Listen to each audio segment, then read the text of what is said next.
Wrecker, my brother. What's going on? Nick, how are you, man? I'm so excited about today, Wrecker. It's Yeah. ridiculous.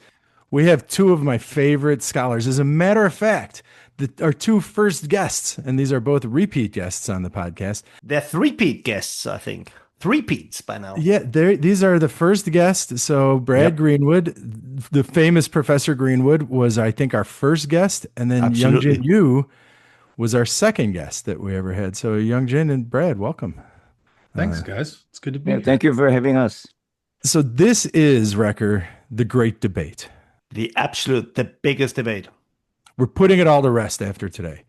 It's quant versus qual, econometrics versus case studies. Boom, let's go. Greenwood, what do you got?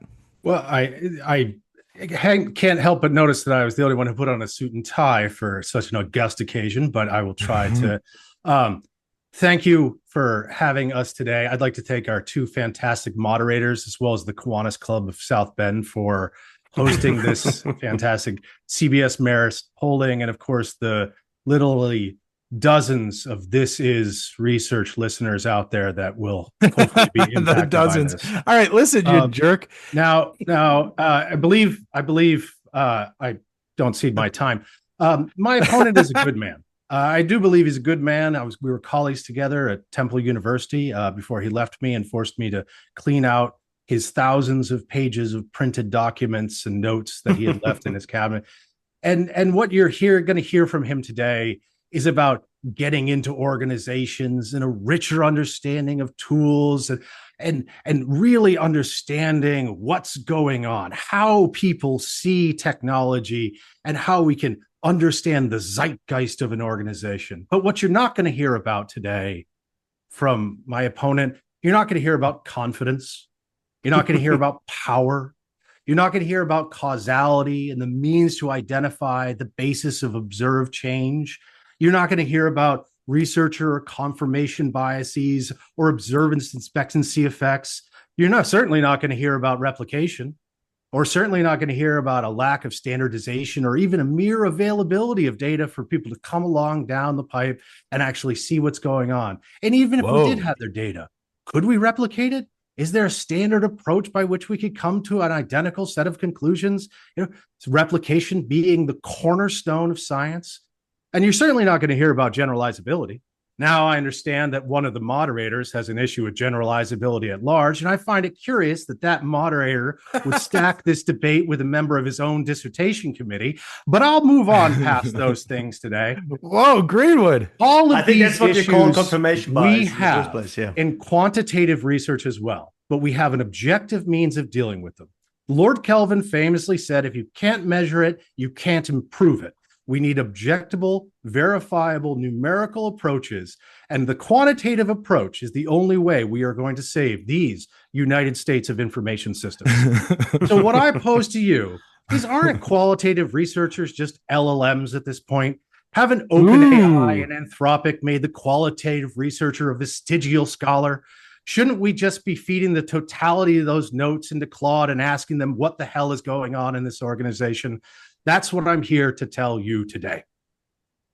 All right. Well, thank you, Brad, for unnecessarily eloquent and long introduction. First of all, I strongly suggest you to pick up a copy of a book called History of Temperature. You talk about measurement, okay? So you will learn that there is nothing objective about temperature because the very unit of temperature had to be socially constructed. We have to understand what is the unit, Celsius and Fahrenheit, had to be invented, socially accepted, institutionalized. And then the instrument that would confirm and comply that institutional logic and arrangement had to be invented and validated and tested, debated. And it was all about power. You said we do not have a power. Qualitative people have nothing but to talk about power. The political power, individuals' power, rhetoric. So I suggest that you should first pick up those books and take a look and then equip yourself with some of the basics of qualitative scholarship before you talk about it. Number two, so I admit that, maybe LLM eventually will replace us. But, For God's sake, SPSS, I'm not even talking about R. SPSS have already replaced you guys long, long time ago. So there's nothing really unique and interesting that comes out of most quant papers. You guys a bunch of like data fishers going out and collecting data, convenient sample, and like what can I do with this particular set of data set? What interesting question can I reverse engineer, and then quote unquote test it, and then just try to verify that, validate that this seems to be the variable within that particular set of variables that we may be able to establish some form of causal link. So that's all good and fine. But, there are a lot of other variables. You talk about, replication. Life never replicates itself. We are living in a moment. Every single moment is unique. Every single human is unique. Every single occurrence is unique. They're not replicated. They're recurring, which is the theme of the paper that we're working Nice, on. nice, Chang. What I we like need to that. do is, Brad, is that what seems to be same are evolving over time and shaping the way we live and continue to evolve. And then we evolve as well in that whole process. So I sometimes find, with all due respect, your, fascination and fixation to fixed effects and all these causal, issues and inferences and, identifications, a little bit too much to, obsession to the methods and rigor without really providing any new insights. What I do not hear from much of the quant papers is big narratives. What is actually happening in the real world? How the technology is actually changing the way we live, how the society is reshaping. It is a bunch of discrete, random events that seems to be, convenient to be tested with the data set that you happen to have access to. It is not pursuant of big questions, how the organizations and society and economy are changing because of the evolution of technology. It is not that type of consistent, coherent, the accumulation of knowledge. If science is not about accumulation, cumulative tradition, what is? What is a science? When I read a bunch of quant papers, it is just random collection of those. So the only cumulative tradition seems to be the methods. And then you use the same set of core methods and pick a random set of phenomena, random set of questions, random set of data set, and then you just publish those. And at the end of the day, you have a very simple story to tell. A causes B. And you just replace bunch of random A's and B's. That's all you do, in my view. Wrecker, Well, those were these their were opening statements. two very powerful opening statements. I was just busy taking notes from both of these sides. I mean, Right. Greenwood, Brad, you wanna respond directly before we get into this? Well, I mean, I would always respond that, temperature is not entirely socially constructed. We do have an absolute zero. And the construction of any measurement on top of that is simply the quantification. Yes, maybe it was socially constructed along the way. And I would also push back on the idea that everything is unique, right?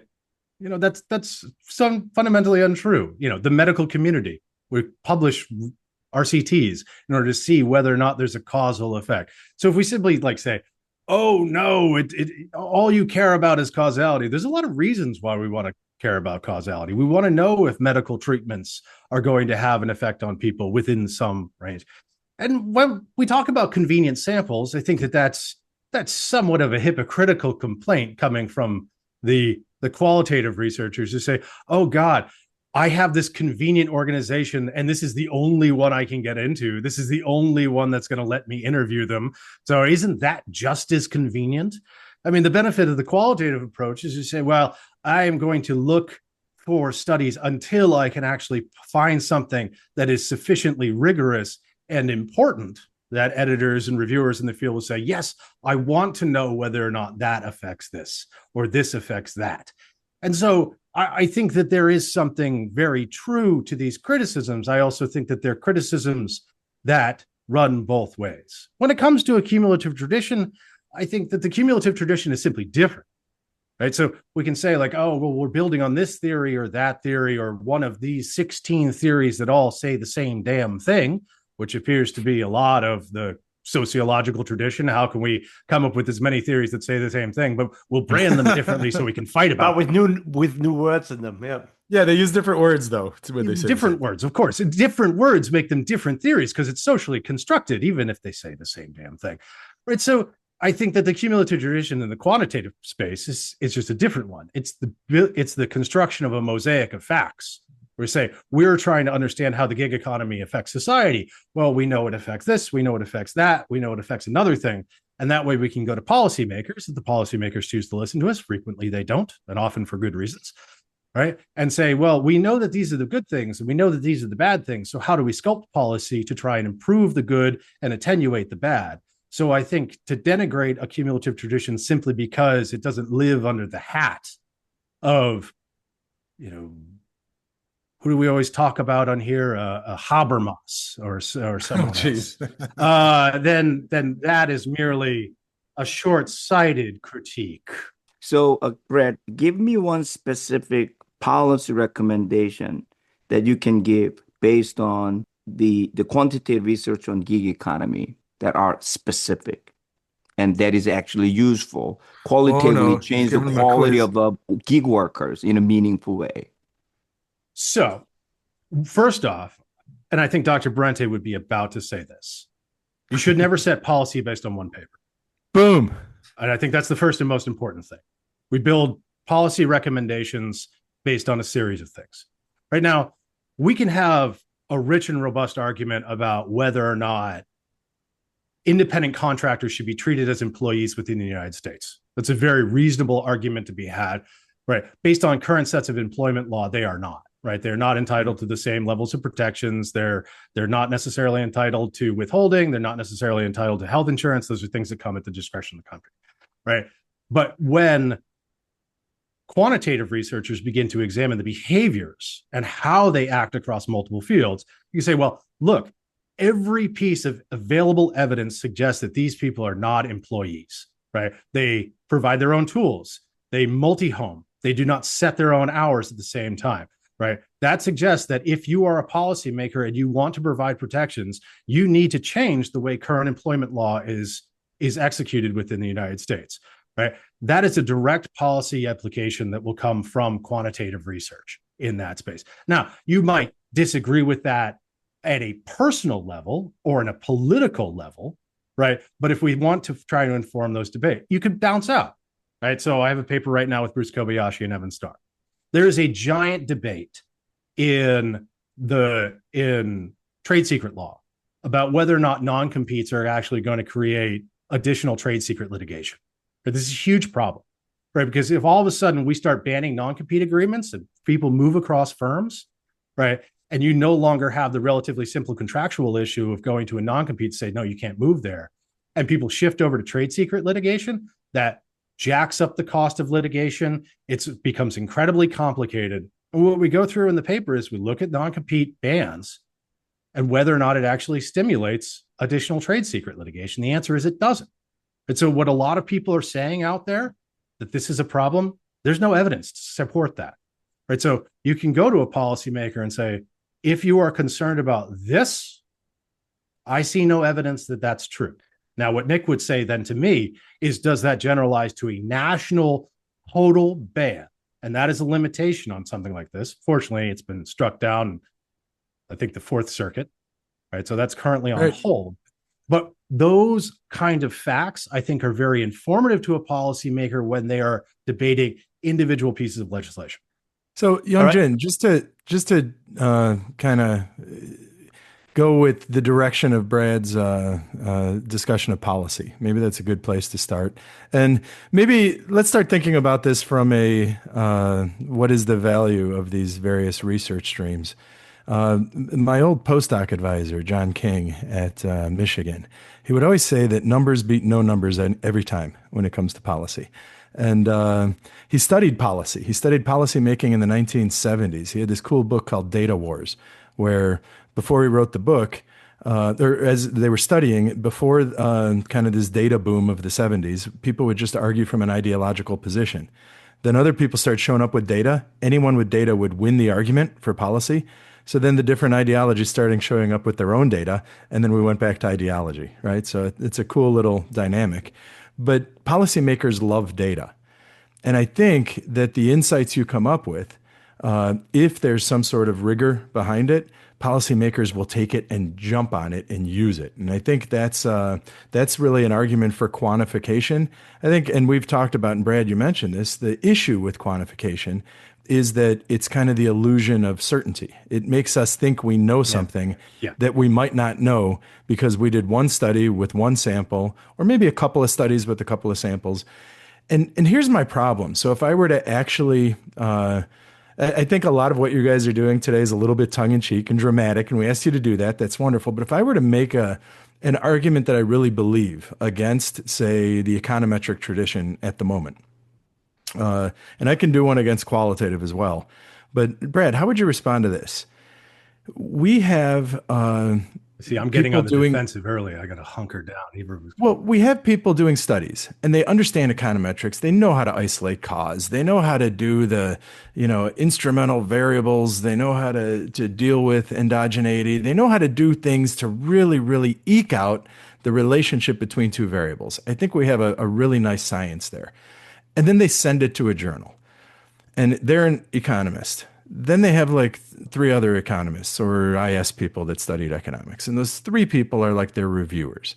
And those three people just start pulling out of their asses because none of them know the domain necessarily. Hopefully they do, but a lot of times they don't. None of them know the domain. So like reviewer one says, well, what about this and what about this? They just pull a couple of alternative explanations out of the air. Then the next reviewer pulls a couple other alternative explanations out of there. Third reviewer, a couple of others.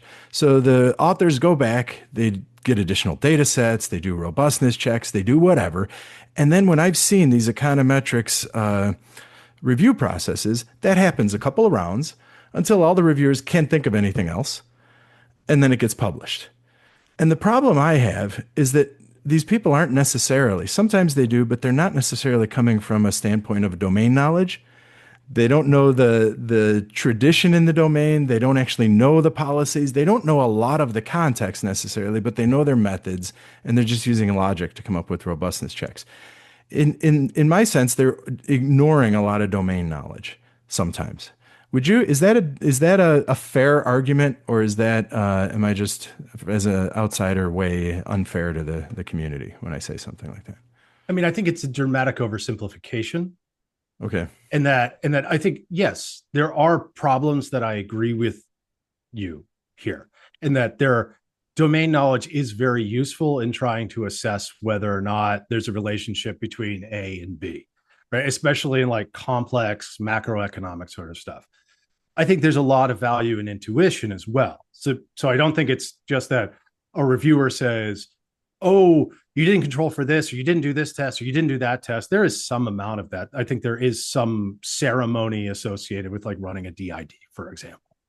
Well, that's the same that's been leveled at qualitative research. We do have these method reviews, and so like, oh, you need a data structure for the sake of having a data structure. You need to do this, and we know that there are problems with staggered DIDs now. It's like, okay, so you have to run the tests that are associated with that to make sure that you're inoculated against those concerns. I think the good reviewers, and again, I'm going to emphasize good reviewers because I think that there are good reviewers and bad reviewers. The good reviewers will say like, okay, can I think of 5 forms of endogeneity: reverse causality, simultaneity, omitted variable bias, measurement error, poison controls? If I think about those 5 things, are there logical things that we should be concerned about? Newspapers, corruption. Are you taking into account the economic space that those newspapers are operating in? That's going to cause closure. It's also going to cause this. Are you thinking about that? I think a good reviewer says that. I think a weaker reviewer starts throwing stuff at the wall, and a weaker reviewer never sits back and says, do I actually care about this question in the first place? Right? And say, oh, you have a great X causes Y, we should publish it, therefore, or I don't believe it. So we have a lot of weak reviewers, though, don't we? Yeah. So I think there's a lot on the reviewers and there's a lot on the editors. What I think gets missed is the importance of replication in these contexts, and the importance of probing assumptions continuously. Because to talk about cumulative tradition, talk about like the abortion debates in economics. We go back to for economics guys, right? They posed a fairly reasonable explanation of why these two things might be related. It showed some pretty good data, and that sparked off a host of debate in econ. And a bunch of other studies. And this is the thing, one study. So this is our job. If we're going to be quant guys, our job is to not make policy. And it's to pull back the policy implications of our research, because like Freakonomics with abortion, they led 15 years of exploration on the nuances of the relationship between things like abortion and crime. And there were a variety of different studies. They were conflicting, some were consistent, and it was like a cottage industry. But I think that it's important that we have those arguments, and it's important that a mosaic of facts emerge, right? And I would hope, although I have very little faith these days, that policymakers will take in the entire body of work and try to inform policy, as opposed to selectively choosing what conveniently fits a narrative. Does that happen? Sometimes yes, sometimes no.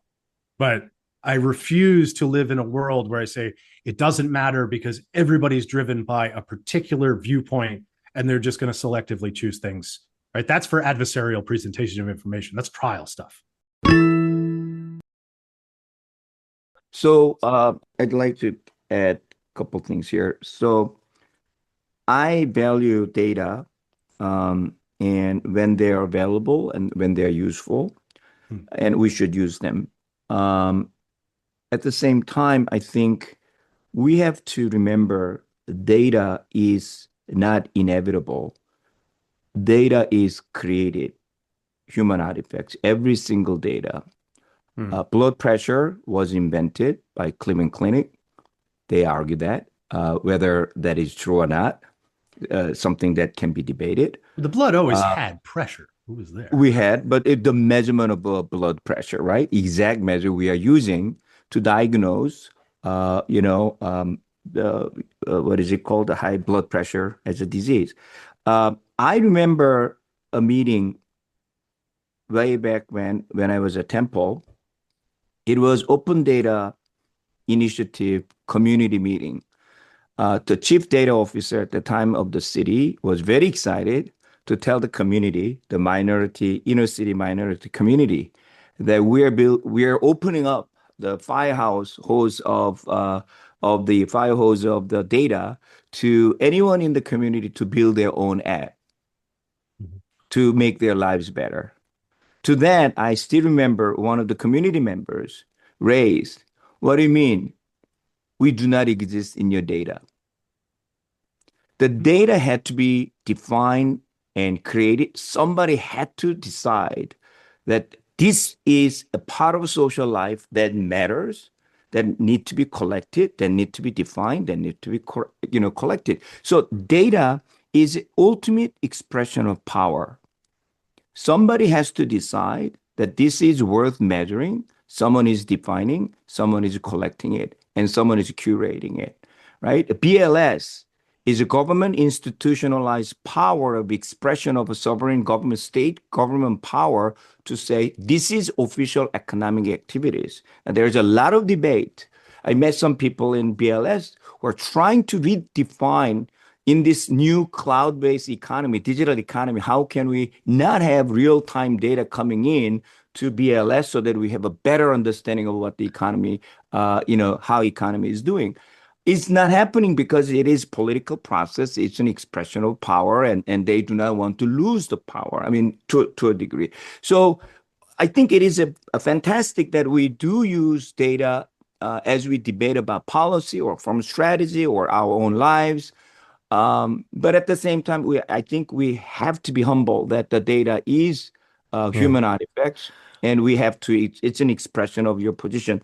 The other thing that I just want to add to it, oftentimes, ultimate form of a pure science and causal modeling is RCT. Brett, you mentioned a few times. When you go to medical community, I had a conversation with my colleague, a physician, world-renowned cardiologist. He said, NIH, American Heart Association, over the last 30 years, has spent billions of dollars to understand the cause of a heart attack. What have they learned? Nothing. Because it was all randomized controlled field experiment. And human does not live in such pure one thing change kind of a situation because we eat red meat and we drink red wine. We do not only drink red wine or we do not only eat red meat. So we are living in a connected world. The world is connected and we are creating artificial, pure setup to study RCT. And that's the rude awakening that medical community is now having. Randomized controlled experiment gives us something, but it is not giving us what we really need because life is not in the setup of a pure randomized controlled experiment. So, I mean, I'd agree with that entirely. In that, so then that there You're are not two supposed to separate agree issues with me, here. So, Brad. like one is like data We generated can agree process. now. That's okay. We want to, if we want to critique, I think that is a critique of concentration of political power within institutions and what we choose to believe is important.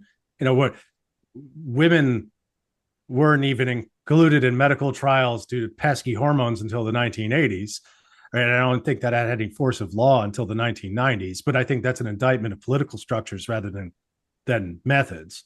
And a fixation on RCTs exclusively, I think, is more an indictment of the training of the medical community rather than an indictment of a qualitative or quantitative approach. Right. So I think these are separate issues that each need to be dealt with in different ways. But right? I don't think it is a separate issue. Well, no. So if we say the only acceptable method is an RCT, I understand that argument in the context of drug testing. That's a very good argument in the context of drug testing when you can control things so well. In the context of like the Framingham heart study, right? So I think your colleague is overstating how much we do or do not know about the causes of a heart attack.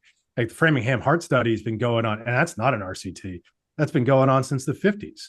And people have learned a lot about the antecedents of stable coronary and unstable coronary. Even that. So Brad, think about cholesterol. Right now they're finding out that cholesterol actually is an indicator. It's not a cause.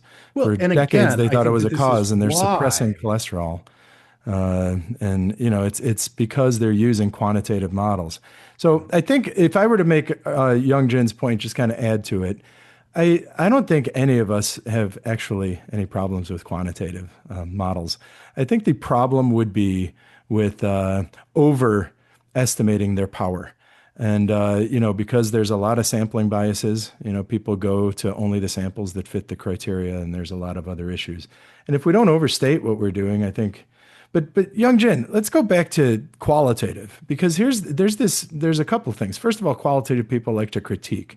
So they don't build anything. They just critique those people out there actually doing things in the world.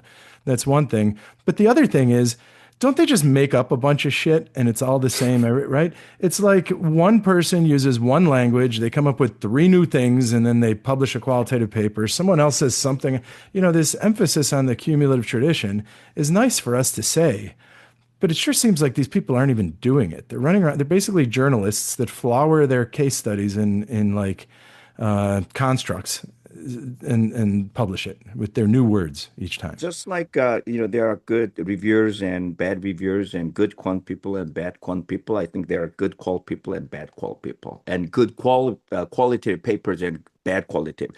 So let me just rephrase. I don't think there's a good people and bad people, good qualitative, bad qualitative. There's a good qualitative studies and bad qualitative studies. Let me just say that, right? And I think there are a lot of bad qualitative papers that do not necessarily add new insights, that do not necessarily advance our understanding of the world, and I think there are 2 different types of bad qualitative papers.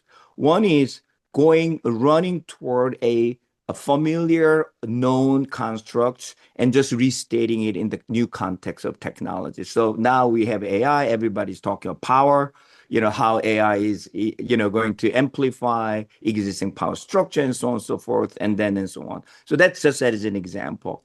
The other direction is what you just said, right? We just create random another word, and say this is different. And then when you peel it off, there's nothing different. What I do not see much in good qualitative work or qualitative work is, from an IS perspective, really trying to unpack technology in a more meaningful way.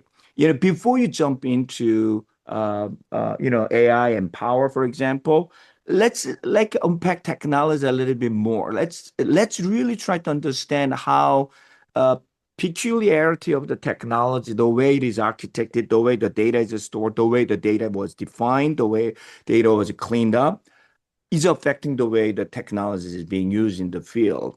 I think a lot of times I have a difficulty of appreciating qualitative work by our IS colleagues, because it was written as if it was organizational scholars or sociology scholars who just treat technology in a very casual way and then just focus on the traditional social theoretic construct. And, while they're important, I think our job, our field should, pay more attention to the delicacy of the technology. Isn't this a criticism you can also level at some of the econometric or quantitative work, that they're actually treating technology very casually? Like, they switch a feature on and off and do a difference and difference and something. I think it's a common theme. I think it is a common problems across the different spectrum of bias research community in general. So, like in the beginning, in your opening statements, we actually had a bunch of criteria or like criticism leveled at one another. We can all subsume under rigor. And maybe it feels like we can get back to some of these points. Yeah. So, for example, Brad, I think you said like qualitative research doesn't replicate. They don't even bother. I wonder if that's even true. Like, to be honest, I know more case studies of digital innovation that sort of kind of replicate in their own language, in their own words, say the layered modular architecture. And that is the goal of theory, right? Yeah, that's theory. Studies that replicated, say, the drunk driving in Uber, right? Like, I wonder whether that replication argument that is leveled at quality, whether that's actually true. Like, I can give you 20 studies that all study some digital product innovation. Stay with something that Youngjin has done, right? So like, here's a theater, here's a car, here's an app, here's a whatever, here's a smartphone, here's a smart speaker, God knows what else. Are they like in quant? I sometimes have the impression that people don't like replication because Brad has already established the drunk driving effect with Uber. You don't have to do it again. So I wonder if that replication argument really holds. Yeah, because if you look at qualitative, there resistance, innovation, assimilation, right? All of these kind of domains, we have 100 papers in each of them. Digital transformation case studies, like there's hundreds. Please, Brad, go ahead. I think that there's a subtle point which, I'm overstating, obviously, just for the purpose of stirring the pot here. I was ordered by Dr. Brente to stir the pot. I think when the naive quant researcher looks at a qual paper, they say, okay, you've cherry-picked some quotes from 400 hours of interviews, from you met 65,000 people, and 10 quotes are in the paper. Yeah. So it's like, okay, well, I know if I give my data set, I say, this is my data set, this is my specification, and I give it to another researcher, they can put it in Stata, press play, and the same damn thing appears. And then they can go back and say, you should have done this differently. And I think it's very important that more people go back and say, you should have done this differently, and question the assumptions that go in. I think that Andy King and what he's doing in questioning like some of the value of green investment, I think it's incredibly important that we analyze the assumptions underpinning it. I think and this is probably a function of my own lack of training, is that the structured way to get from A to B in qual, I think, is obfuscated to a lot of people. It's like you could give the exact same interviews to a different team, and they would say, well, I think this is the really important thing that was in there, not this thing that you were emphasizing. So, and that's where, Yep. my brain approaches numerically. And, again, this could be my own naivete, but this is where I'm looking for guidance, or, I think that would help the quant community try and understand what's going on, because this lack of standardized protocol or kind of subjective nature of interpretation becomes very important. I think it's not so much a lack of a protocol. I think it's like a lack of sharing, very simply put, right? So I think, like, historically speaking, qualitative research, because of the effort they put into generating all this data themselves through interviews and whatever, observation, etc., they have historically been very, very reluctant to share that, just because of, I put so much effort in it. Everyone else who wants it, like, please go and put in your own effort on that kind of thinking. Now, I think this could be changing. Like, if you take Stefan's regulation paper this year, right? So he has some wonderful open appendices. He shares everything. So this material is out there for people to reinterpret and challenge and come up with their own conclusion, their own interpretation, etc., and so forth. I think just historically we haven't really done that. And we have very few examples of people where people have reinterpreted data qualitatively. It has happened. I can't think of an example, but I know there are papers that have done that. So we're gonna get Stefan on the podcast, and we want to talk about this paper. It's out earlier this year in MIS Quarterly. It's about the regulation of blockchain in Liechtenstein, right? Yep. So he talks to literally everybody who was part of the regulatory process, right up to the Prime Minister of Liechtenstein in this paper. And it's about abstraction, and it's about the abstraction moves they did as they were trying to make sense of this technology in order to regulate it.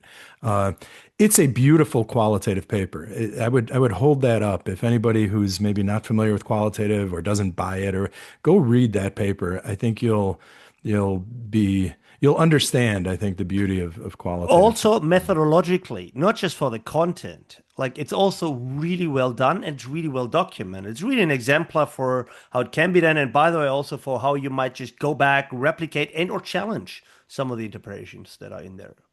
And Youngjin, we were asking you to beat on econometricians and try to argue, but you're not really. I'd like Youngjin to answer my question, Dr. Berente. If you could stop providing cover for your advisor. Let me just share my thoughts on this particular thread here. Brett, your criticism of qualitative research is not just coming from naive quant scholars. I mean, I think a lot of times the way you described, some of the qualitative people's carrying out their analysis is exactly how I would also criticize many of the submissions, qualitative papers we see, right? They argue that I attended 2,000 hours of meeting and I collected 10,000 pages of documents, and then all we see is random selection of quotes that seems to be cherry-picked. That's not how you should present your data, period. Yep. Having said that, Brett, I think there's different shades of qualitative studies, right? So there are qualitative methods that lends itself for very easily more robust sort of scrutiny and inspection and also more objective, validation.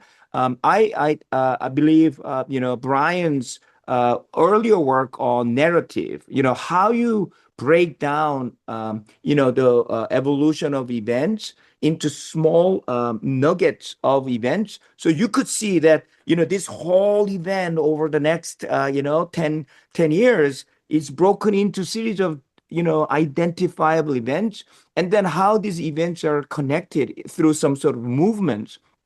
And then you could visualize it, you could tell stories. Those are easily, shareable and generalizable, and you could actually produce something more, much more abstract, kind of things that could be applied in a lot of different contexts. But then there are types of, much more subjective, interpretive, all the way top to bottom, right? Qualitative work where sometimes I believe that we need to think about, like, the reason, you have this data set and then press a button, what comes out at the end, at the other end of the process is always the same thing. We are using human body, human emotion as an instrument of data collection and interpretation. When you do that, it is extremely difficult to replicate all the times, right? I look at the same data code or I attend the same meeting, I watch the same video, I may come across slightly different. And then, so then we want to reflective about how and why I react that particular sentence the way I did, and then we write about it, right? So there's a beautiful interaction between me as a subjective observer and being reflective about my position vis-a-vis what I'm observing, real time or retrospectively. I think those are the type of things that so different kinds of qualitative studies and so on. So yeah. So like the obvious answer to this debate, I mean, the easy way out is simple, right? We need both, right? Qualitative, quantitative, each have their strength, each have their place. You can't just live in a world full of RCTs, and of course, we can't live in a world full of case studies alone either. See, I think one the problem that I see is that both traditions, as we become a very pluralistic but also very specialized kind of field, is that everyone is staying with their own community. So we mentioned this a little bit in the review process, right? So when we take an econometric paper and we give it to a bunch of econometric people to handle as an editor, as a reviewer, because well, that's the only fair thing to do. Same thing with qualitative. Of course, we have qualitative editors and reviewers, etc., and we look at these papers individually. We never ask Brad to comment on the case study paper, and Nick never gets asked by Gord to review a econ paper. And I think that's part of the issue, because now we're losing a sensitivity to the sort of strengths and weaknesses of the respective field. So, for example, this whole point about data is constructed and what that actually means for the data that you're using, that might be a stronger sense of awareness in a qualitative community. Well, what that data is and where it's coming from and how it's constructed and what political or other types of powers come into its construction. And that could be very, very useful when quantitative people reflect on certain public data sets that they're using. Yeah. Would you agree with this? So like the easy the fix to this would of course be that you need generalist editors that can cut across both disciplines and sort of like get a reviewer from the opposing field just to get That's that so other hard. perspective in. Well, I don't think we want necessarily or need a generalist editor, because it's hard to be good at even one thing. And so, without compromising the quality, to say that, we have to do something, generalizable and or across different spectrum, I think it is too much to ask. I think we just need to have a different attitude toward a scholarship, and the realization that I like the expression that Brett used, mosaic. We are all just feeding one piece at a time, and we as a reader, we as a scholars individually have to take the responsibility to try to understand how different things all fit together, and try to read not just my own thing, but go beyond my own comfort zone and try to respect each other's and have a conversation. I don't think there is, and I think it will be best to have a very strong empirical quant paper, a journal, very strong qualitative specialized journals, so that there is just a really excellent qualitative paper, and we just You need want to wait, wait, read them wait. You all. want to separate it even further? You want to have a quant Into journals? journal and a qual journal? That makes Why it even not? worse. Yeah. Because then I mean, there's a that's general even journals. then you're There's a polarizing even more. Then these No, communities will not talk. you're assuming that readers are idiots, and then you're assuming that scholars would only read what they want to read. What we need to promote I'm instead of saying this is one of the problems we already have, and that would be exacerbating even further what you're suggesting. well, I think we should just work at improving our community in general instead of going for a easy solution. Making a general journal, general editor will only water down the quality of the work. You In my think? You think? Interesting. Wow, Brad, what do you Greenwood, think? what do you think on this?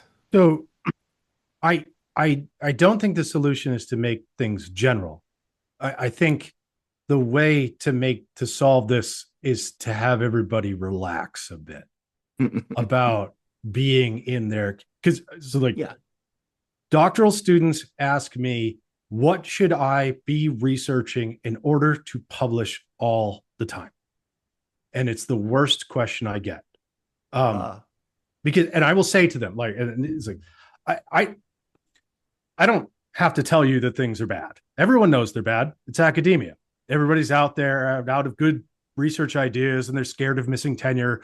A good theoretical insight might get you a hit at a B journal, but journals are going online and associate editors are keeping a gun under their desk.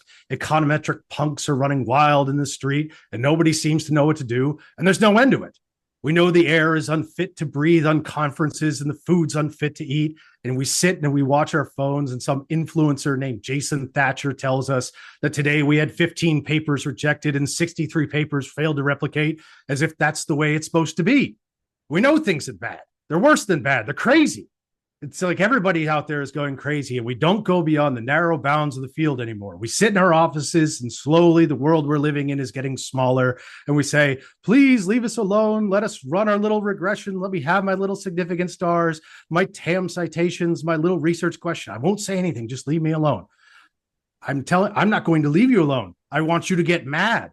I don't want you to protest. I don't want you to riot. I don't want you to write your congressman or to write to Sue Brown, the editor-in-chief, because I don't know what the hell to tell you to write. I don't know what to do about reviewer number 2 or the Russians or the grant money drying up. But I know you've got to get mad. You got to say, I'm a researcher, goddammit. My questions have value. So I want you to get up out of your chairs and say, I'm mad as hell and I'm not going to take this anymore. And then go back to your office and find a question that you actually care about the answer to, not one that you think you can get past the reviewers, because that's the core problem in the field. Everybody's trying to publish, and very few people are focused on doing interesting work Amen that they care about. Amen. Editors will find a way to publish that, regardless of whether you are in a narrow ideological space. I'd like to second that. Sorry, like editors, I believe that too. Editors will find a way of publishing that kind of work. I truly believe that, and even truly also try to do that. Even when but like I really think so. Like editors do want to publish, and they do want to publish interesting work. All of them? No. All the time? Probably not. But boy, yeah, they do. Yeah. So, and in defense of generalist editors. So as one, so I'm kind of biased towards not going to get any love editors. for my 1973 reference to the network. I know you guys come here for my edgy 70s pop culture references. No, but I think your point is well taken that, people are chasing publications instead of exploring questions. And I think we all agree to that and get it. And I have a feel, and I would argue generalist editors are the ones that will recognize that. Let's say I get an econometrics That's my paper. argument. Yeah. Yeah. If I get an econometrics paper and I'm a hardcore econometrician, I might look at it and have some problems with their econometrics. But I get these papers. I get multiple a year. And when I look at them, like even Brad, you might be one of my associate editors and we've worked it. And when I look at them, I think, okay, can we defend? Yes, it's not going to fit an econometrics editor. But for me, if it's a unique data set, a unique view, something like that, I'm okay. And you might say it waters down the work, but I say I'm introducing things into the discourse that otherwise wouldn't have been introduced. And yeah, maybe it doesn't meet the narrow, strict test of the most rigorous econometric study, but I'm okay with that if it's maybe opening up a new conversation or something like that, or it has some flawed data, but it's a relatively defensible inference on other measures. I like the idea of playing and nurturing and being generalist. But yeah, I can understand then if you're an econometrician, you look at that paper I accepted, and there are some papers that I've accepted over the years that, by the way, are cited quite well. But, there were people who criticized me for it because, they didn't meet some narrow criteria of their specialized field. Just the papers are accepted for different reasons. Some papers are accepted because their methods are just wonderful, tight, even though the question that they're asking is not that interesting, but it is important enough. But the method is just like a brilliant, right?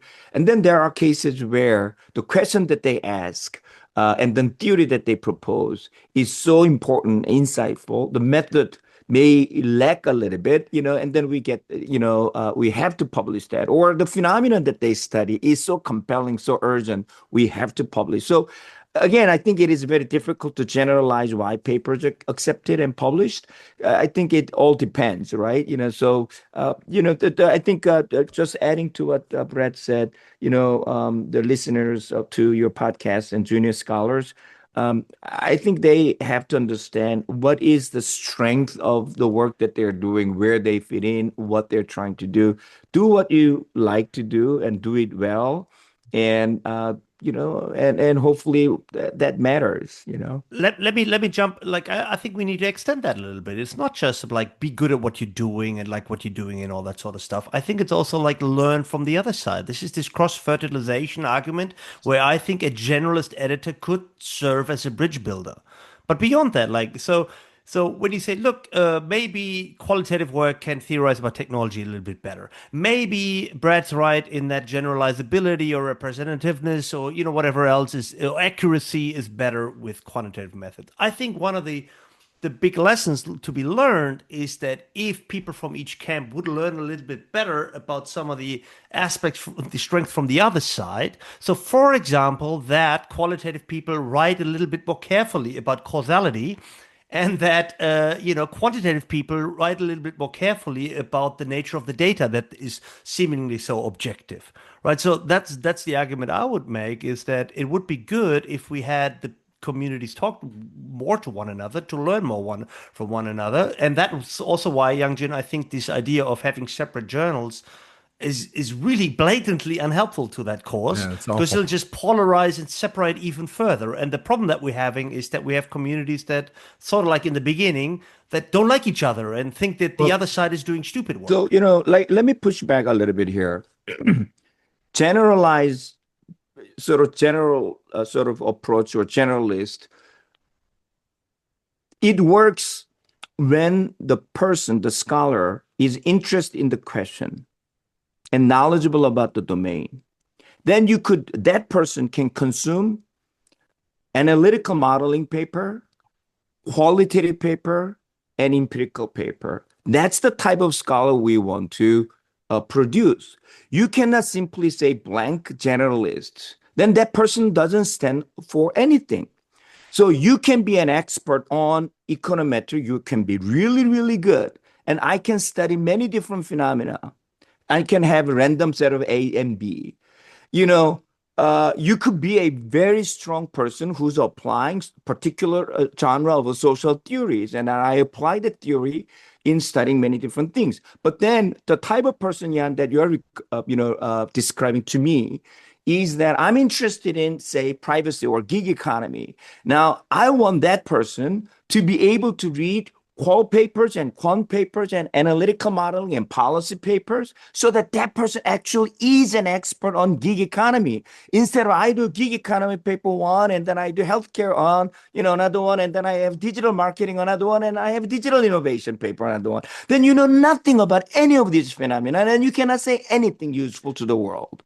Sure, you're right. But this is the good versus bad in anything kind of debate. Of course, you're right. So I'd like to second what Youngjin is saying, in that I think that there is a lot of importance in specialization, and that, like, I get a lot of policy papers sent to me, and it's like I hang out with the law school people a lot, and nothing infuriates me more than someone saying there are clear policy implications for my paper and then leaving them unstated, or saying there are clear policy implications for my paper and then writing something that does not ascribe to basic tenets of federalism in the United States that wouldn't possibly fly. It's like, okay, like, if you're going to do something, do it well. Now, where I also very much agree with Youngjin is that papers are accepted for a lot of different reasons. So, like, what you do well, but write an honest to God limitations section on your paper. Say, like, these are the foundational flaws that exist in my paper. Those are opportunities for future scholarship. So, and then I think it's a judgment call for the editor. And I think open-minded editors say, like, I think what we see is more important than the warts, but you're being very honest about the warts. So let future work come along and make this richer. And I'll again use the word mosaic, because we're all just trying to describe the world, right? Because there are good examples of, like, when qual people go into quant, for example, where you get some very fishy evidence that comes out of it, right? So, like, I was doing some background work preparing for this thing, and I found this 2003 research policy that was written by Nick Berente. It's a very dubious piece of scholarship. There's a lot of stuff we can quibble about. Like he claims that the hypothesis is disconfirmed because it's not, there's insignificance, and that's concerning. Ooh, that's a boo-boo, he Nick. says, even I know that effect negative binomial estimator, which doesn't actually exist. That's not real. So are you going to be retracting that paper? I don't know, dude. But the theory is the important part. So that's a good theoretical work. I think I know which one you're talking about. There's this view of what should be happening in the context of innovation, and we saw that it doesn't hold in this particular case. So we didn't claim anything beyond that, just that, hey, wait a second, it might not be what these people said it was. That's pretty much it. And in that case, it's fine, I would argue. I would also say, like, the implications bit about policy, I think, again, simple fit. Like, why are we writing these sections to begin with? Yeah, so like Nick's saying, we shouldn't make any policy advice, full stop. I shouldn't be asked to write an implications for policy or implications for practice section, because most people, including myself, like, we have never seen practice.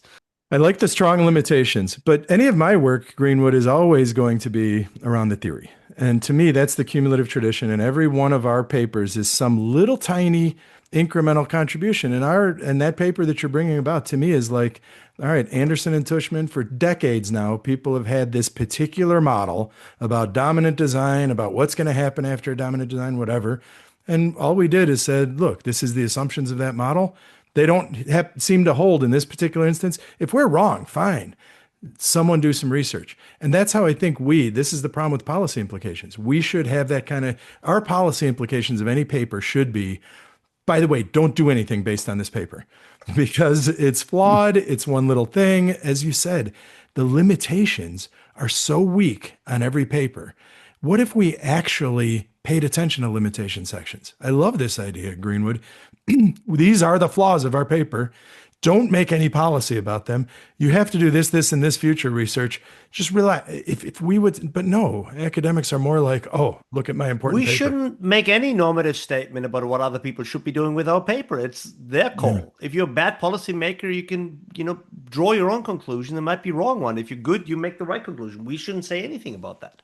So I think there's a subtle note. I did like the paper. I wrote a review or two, take down, but I'm not going to belabor the point and poke the bear.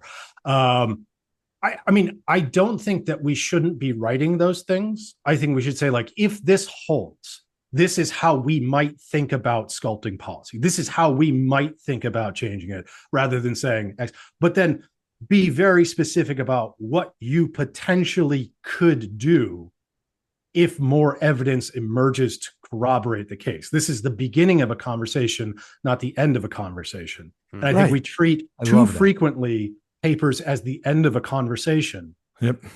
All right, guys, we got to wrap up. Speaking of the end of the conversation, we have to end this conversation. We can talk for the next 3 hours. We're going to let each of our guests, Wrecker, what do you think about this? Tell us what they think is beautiful about the other tradition. What they love about, because we started with a fun little debate. We actually did encourage everybody to be meaner than they actually are in their hearts. So now let's say what they love and appreciate about maybe the other tradition and maybe the other person in this debate. All right, I'll go first. Yes. So first of all, I think IS community owes a lot to our colleagues in so-called IS econ group.